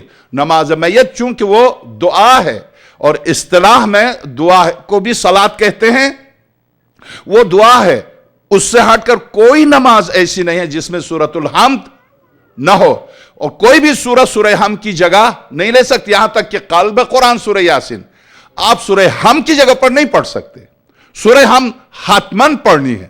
تو کیوں وہ اساس، کیوں وہ بنیاد، اس کی عظمت کیا؟ اس کی ساری عظمت اسی آیت میں ہے۔ کون سی آیت؟ اہدنا الصراط المستقیم، اے پروردگار، دیکھیے کہاں بھاگ کے جاؤ گے؟ اس نے بھی عجیب انتظام کیا، کیسے بھاگو گے؟ کہاں جاؤ گے؟ یہ میدان جنگ تھوڑی ہے، نماز تو پڑھنی ہے آپ کو۔ اہدنا الصراط المستقیم، اے پروردگار صراط مستقیم کی ہدایت فرما۔ کون سی صراط؟ چونکہ سبل سبیل کی جمع ہے، صراط کی کوئی جمع نہیں ہے۔ قرآن کریم میں سبیل کی جمع بھی ہے، انا ہدیناہ السبیل اما شاکرا و اما کفورا۔ ہم نے تیری ہدایت کی ہے، تیری مرضی ہے، ہدایت کی راہ راست پر آ جا یا کفر اختیار کر لے۔ ہم سیدھا راستہ بتا رہے ہیں، پیچھے کی طرف جو جا رہا جہنم کی طرف، آگے جو سیدھا جا رہا جنت کی طرف، تیری مرضی ہے، تو چوراہے پر کھڑا ہے، دائیں جا رہا بائیں جا رہا، مگر جنت سے دور ہوتا جائے گا۔ اگر رضوان تک، عدن تک، سلام تک، دار السلام تک، جنت تک جانا ہے تو ایک ہی ہائی وے ہے، اسی ہائی وے پر آپ کو جانا۔ اہدنا الصراط المستقیم، صراط مستقیم کی ہدایت فرما۔ کون سی صراط مستقیم؟ بہت سے لوگ دیکھ رہے ہیں، ہم دیکھ رہے ہیں کائنات ہے مختلف راستوں کی طرف جا رہی ہے، چوراہے پر کھڑے ہیں، ہم کدھر جائیں سمجھ میں نہیں آتا۔ صراط الذین، دیکھو ان کی طرف جاؤ۔ یہ کائنات میں بکھرے ہوئے انسان پیچھے جا رہے ہیں، دائیں جا رہے ہیں، بائیں جا رہے ہیں، سب کو چھوڑ دو۔ صراط الذین، ان کی راہ، انعمت علیہم، جن پر تو نے نعمتیں نازل کی۔ انعمت علیہم، کون سی نعمت؟ کھانے پینے کی؟ کون سی نعمت؟ غذا، لباس، کون سی نعمت؟ اب اس نعمت کو، یہ سورہ حمد ہے، اس نعمت کی وضاحت سورہ مائدہ۔ سورہ مائدہ جب اعلان ولایت ہو چکا تو اب آیت اتری، کہا الیوم اکملت لکم دینکم واتممت علیکم نعمتی، میں نے اپنی ساری نعمت تمام کر دی۔ تو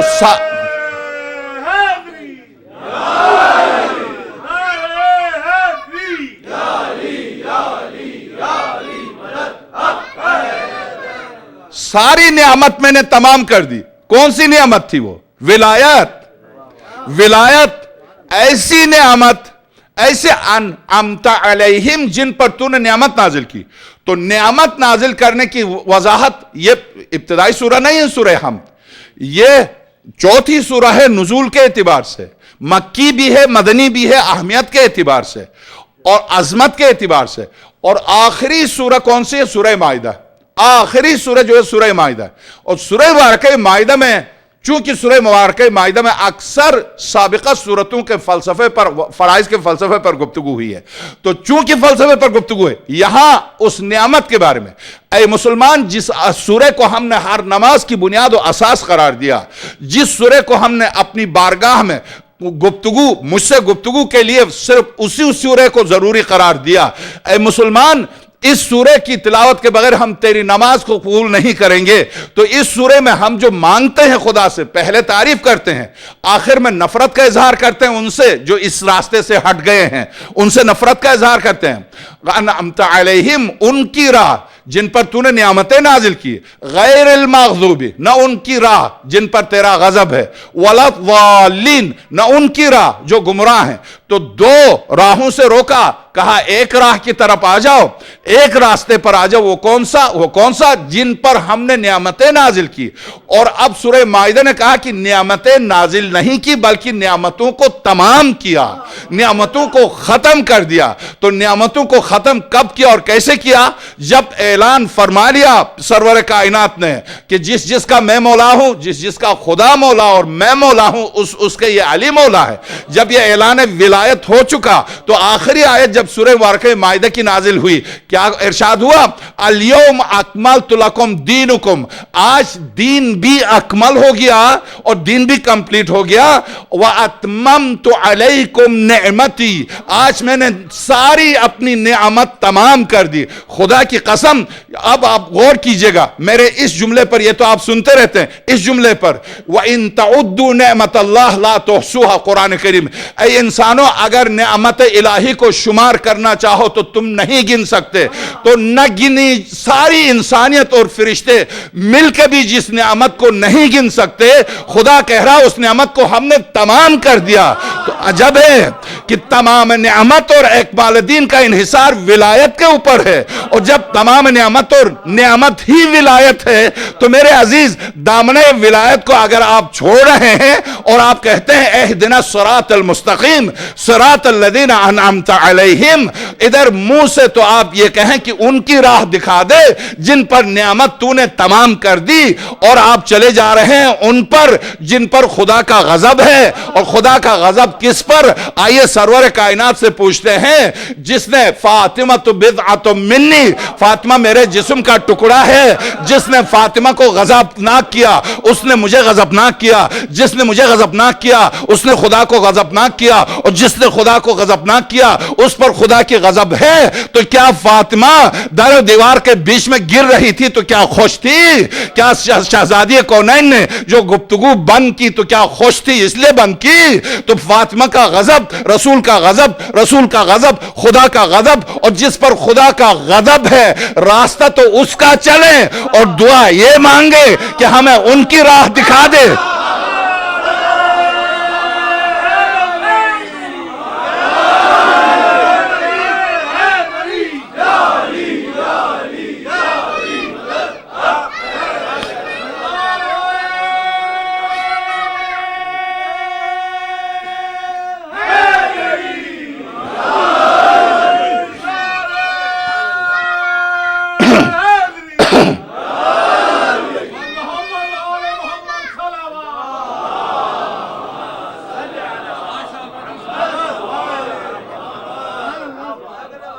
بس اب میں آپ کی زحمتوں کو ختم کر رہا ہوں، اور چونکہ میں تو 13 آیتیں بالکل تیار کر کے آیا تھا، 2 آیتوں تک پہنچا تھا، وقت ختم ہو گیا۔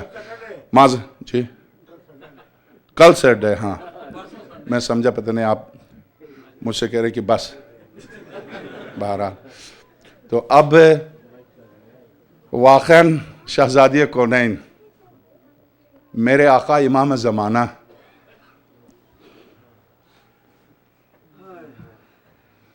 کائنات میں سب سے زیادہ رونے والا امام، درست ہے روایت میں سب سے زیادہ رونے والے 5 ہیں، یعقوب، یوسف، اور ایک روایت میں نوح کو لیا ہے، شہزادی کونین امام زین العابدین۔ ان میں سب سے زیادہ رونے والے میرے آپ کے چوتھے امام ہیں، مگر جب یہ روایت معصوم نے بیان فرمائی تو یہ اس وقت کے لیے، اگر اب تک کے لیے آپ دیکھیں تو جو امام 1100 سال سے رو رہا ہے، جو جب مدینہ پہنچتا ہے شہزادی کونین کی قبر مقدس کو دیکھتا ہے تو کیا فرماتے ہیں؟ مادر گرامی، منتظر ہوں جب مجھے موقع دے گا خدا، سب سے پہلے آپ کا بدل لوں گا۔ اے میرے آقا، مفاتی کے حاشیے میں، مفاتی میں تحفۃ العوام میں مختلف زیارتیں ہیں، البتہ تحفۃ العوام میں صرف زیارت وارثہ دیا ہے۔ مفاتی میں دیکھیے گا آقا حسین کی 10 زیارتیں، ہر شعبان کی مختلف مخصوص ہے، رجب کی مخصوص ہے، عید الفطر کی مخصوص ہے، عید اضحیٰ کی مخصوص ہے، مخصوص زیارت، اربعین کی مخصوص ہے، عاشور کی مخصوص زیارت ہے، مخصوص زیارتیں ہیں۔ مگر عمل عاشور جب آپ کرتے ہیں، جب آپ عمل عاشور کرتے ہیں تو آپ جانتے ہیں کہ اس میں ایک عمل ہے، کیا؟ 7 دفعہ آگے بڑھتے ہیں، 7 دفعہ پیچھے ہٹتے ہیں۔ عجب ہے، اے معدن صبر و رضا، اے وہ حسین جو سب کچھ دینے کے بعد سجدے کی حالت میں یہ کہہ دے رضاً بقضائک و تسلیم بامرک، میرے معبود حسین تیری رضا پر راضی ہے، تیری رضا کے سامنے یہ حسین کا سر ہے جو تسلیم خم ہے۔ میرے معبود میں اپنے آپ کو یا میں بچے کو واپس نہیں لے جا رہا ہوں، دے رہا ہوں تجھے وہ حسین، وہ صبر و رضا کا معدن۔ مگر جب ننھی سی لاش کو ہاتھ میں لے کے آئے ہیں، 7 دفعہ آگے بڑھے ہیں، 7 دفعہ پیچھے ہٹے ہیں، میں اس شہید بزرگوار کے لیے، اس آقا کے لیے، یہ وہ مصائب ہیں۔ درست ہے باب الحواج نے اپنی شجاعت دکھائی، آقا علی اکبر نے اپنی شجاعت دکھائی، آقا اون محمد نے اپنی شجاعت دکھائی، شہزادہ قاسم نے اپنی شجاعت دکھائی، بھرپور شجاعت دکھائی۔ مگر آپ کیا سمجھتے ہیں؟ کیا حضرت علی اصغر نے اپنی شجاعت نہیں دکھائی؟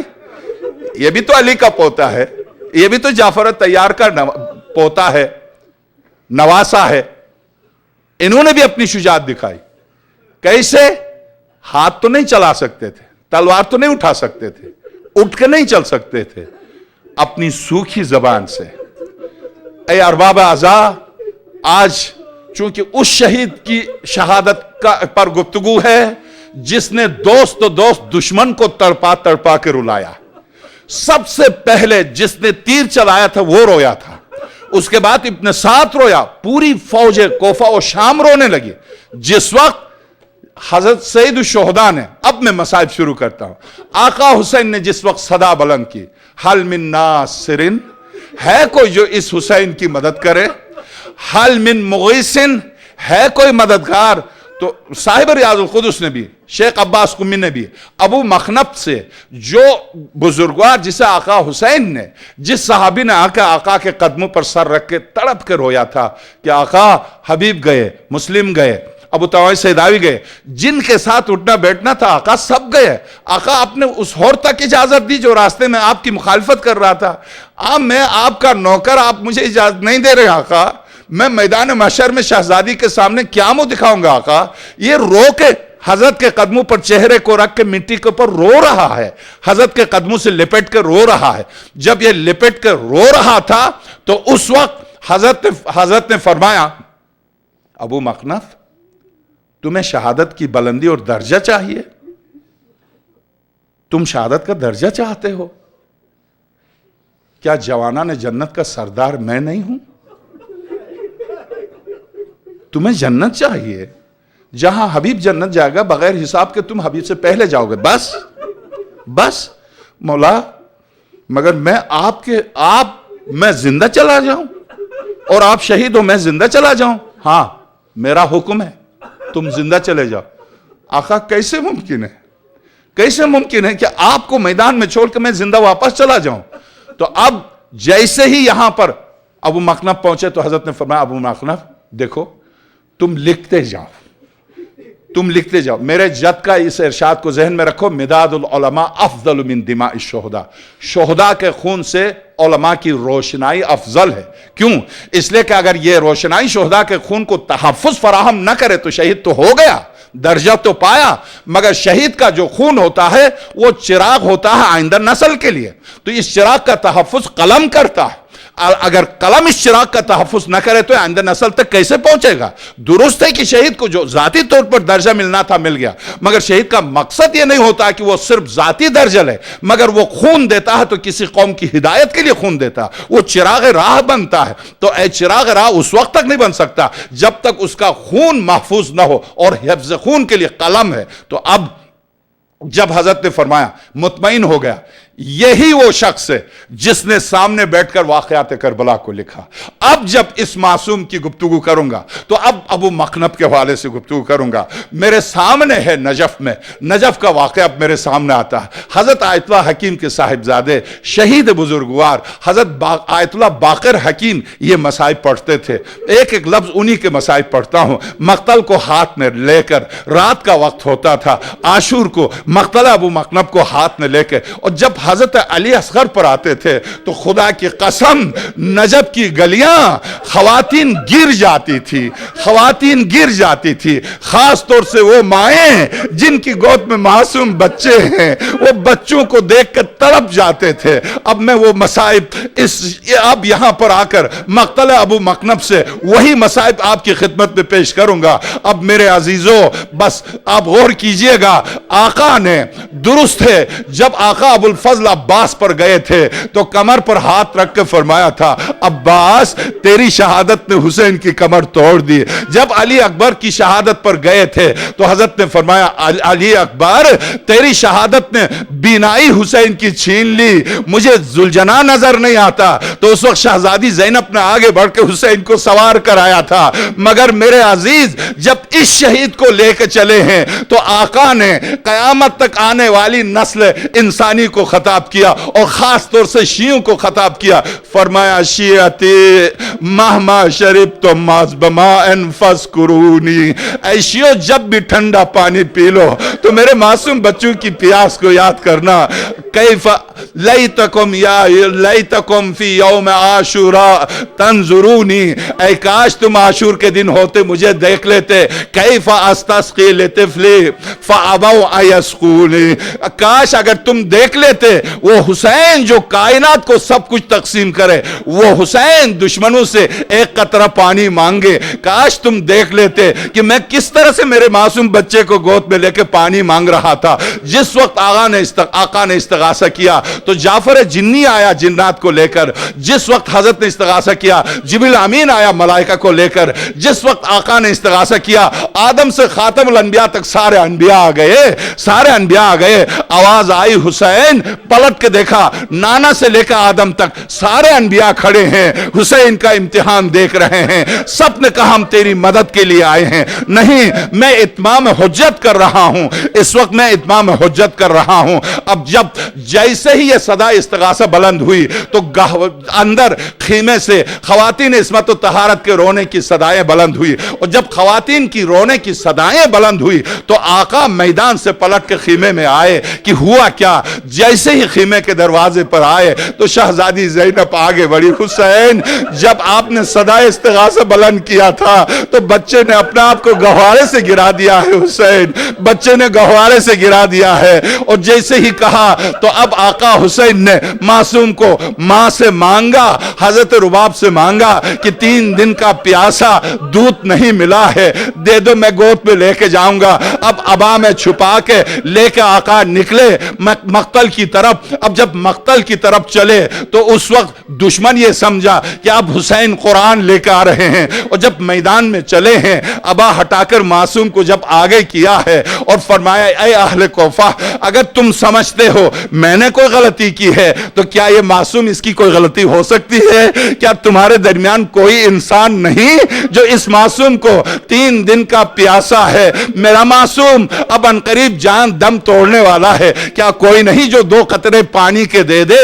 جس وقت آقا نے یہ گفتگو کی تو مختار کے سامنے ابن سعد ملعون نے یہ واقعہ، ابن سعد نے اور حرملہ ابن کاہل لعنت اللہ علیہ نے یہ واقعہ بیان کیا۔ حرملہ سے جب مختار نے پوچھا بتا دے تو نے کیا ظلم کیا تھا، تو یہ خبیث تڑپ کے رونے لگا۔ تو مختار نے کہا کیوں رو رہا؟ کہا مختار میں نے جو ظلم کیا ہے میں اس وقت بھی رو رہا تھا، اب بھی رو رہا ہوں۔ کہا کس بات پر تو رو رہا تھا؟ کہا جس وقت ابن سعد نے حسین نے ایک معصوم بچے کو پیش کیا، اس بچے کو دیکھ کر جب اہل کوفہ رونے لگے اور انقلاب آیا اور سارے اہل کوفہ پلٹ کر عمر سعد سے کہنے لگے معصوم کو پانی پلا دو، معصوم سب کے بچے ہیں، سب کی اولاد ہے، اے عمر سعد حیوانات تک تو پانی پی جائے اور زہرا کے ننھے بچے پانی نہ پیے، پانی پلا دو۔ جب اختلاف ہوا تو اس وقت ابن سعد کو خطرہ نظر آیا۔ ابن سعد نے میری طرف رک کر کے کہا کیا دیکھ رہا؟ اقطع کلام الحسین، حسین کی گفتگو کو قطع کر دے، ختم کر دے، دیکھ رہا انقلاب آ رہا۔ تو گویا یہ وہ بچہ ہے، یہ وہ شہید بزرگوار ہے کہ بچپنے کے باوجود انقلاب برپا کیا ہے۔ یہی ہو جس نے روح کربلا کی داستان میں روح پھونکی ہے. یہی شہید ہے. جب فرانسیسی واقعہ کربلا کو پڑھتے ہیں, جب جرمنی واقعہ کربلا کو پڑھتے ہیں, جب برٹش واقعہ کربلا کو پڑھتے ہیں, جب علی اصغر کی شہادت پر پہنچتے ہیں تو کانپ جاتے ہیں. ہائے ایسا شہید جو بھوکا اور پیاسا اور جو چل بھی نہ سکتا ہو, ایسا شہید. اب یہ وہ شہید ہے جس نے تاریخ انسانیت کو الٹ کے رکھ دیا. جیسے ہی اور ملا کہتا ہے مختار سے, مختار نے پوچھا آگے بیان کر لے, تو ہرملہ کہتا ہے مختار میں نے جس وقت تیر سے شعبہ جو گھوڑوں کے لیے استعمال ہوتا تھا اسے کمان میں رکھ کے جب نشانہ لیا, یہ کہہ کر رویا, اور جب رویا تو کہا ملعون تو کیوں روتا؟ کہا مختار جو میری آنکھوں نے جس منظر کو دیکھا ہے اگر تو بھی ہوتا تو روتا. کیا دیکھا؟ جیسے ہی میں نے نشانہ لیا میرے سامنے ایک خاتون سامنے آئی اور اس خاتون نے ہاتھوں کو بلند کر کے کہا اے ہرملہ میرے بچے نے کیا بگاڑا ہے؟ تو چونکہ مختار غیرت مند تھا, عقیدت مند تھا, اس نے کہا تو جھوٹ بولا, اس لیے کہ جب تک میرے آقا حسین تھے خیمے سے کوئی شہزادی نکلی نہیں تھی. تو ہرملہ نے قسم کھائی, کہا خیمے سے نہیں نکلی تھی مگر وہ اچانک صحرا سے کہاں سے آئی تھی یہ مجھے نہیں پتا. جب میں نے نشانہ لیا تو خاتون میرے سامنے آئی, کہا میرے بچے نے تیرا کیا بگاڑا ہے؟ تو جب خیمے سے نہیں آئی تھی تو وہ کون تھی؟ ہرملہ خود کہتا ہے مختار خدا کی قسم وہ رسول کی بیٹی زہرا تھی جو آ کے ہاتھوں کو بلند کر کے کہتی ہیں ارے ظالم میرے بچے نے تیرا کیا بگاڑا ہے, میں بس میری ماں بہنوں کے لیے. اور جب آقا حسین نے معصوم بچے کو عبا سے نکالا اور ادھر سے جب تیر چلا اور تیر نے جب گلوئے ناظرین کو نشانہ بنایا تو بس اتنی سی بات عرض کر دوں, تیر سے جب تیر نشانہ پر لگا تو ایک مرتبہ علی اصغر ہاتھوں پر پلٹے, آقا حسین کی طرف دیکھ کے مسکرائے, روئے نہیں مسکرائے. عجب روایت ہے کہ علی اصغر مسکرائے, اور جب علی اصغر مسکرائے تو آقا علی اصغر کو لے کے آئے. بس دو جملے مصائب کے, خاص طور سے میری ماں بہنوں کے لیے, ان کے لیے جن کی گود میں معصوم بچے ہیں. جب اس ننھی سی لاش کو آقا حسین لے کے آئے تو اب 7 دفعہ آگے بڑھے اور 7 دفعہ پیچھے ہٹے. کیوں؟ کہ ماں سے یہ کہہ کے لے گیا تھا کہ شاید میرے بچے کو پانی پلا دے. ہائے میں ماں کو کیسے دوں؟ 7 مرتبہ میرے آقا آگے بڑھتے ہیں, 7 مرتبہ پیچھے ہٹتے ہیں, اور اس کے بعد تلوار سے ننھی سی قبر کھودتے ہیں, تلوار سے ننھی سی قبر کھودتے ہیں. یہ واحد شہید ہے جسے خود میرے آقا حسین نے اپنے دست مبارک سے دفن تو کیا, مگر افسوس کیا دفن ہو گیا علی اصغر؟ 11 کو اے ارباب اعضا 11 کو جب تمام شہداء کے سر جمع کیے گئے تو اس معصوم کا سر نہیں ملا. اس وقت کیا کیا؟ نیزوں سے تلاش کیا کہ اس معصوم کو کہاں دفنایا ہے. نیزوں سے جب تلاش کیا تو یہ ننھی سی لاش ایک نیزے کے ساتھ نکلی. اے صاحبان اعضا آقا حسین, ہائے حضرت عمر باپ ماتم حسین.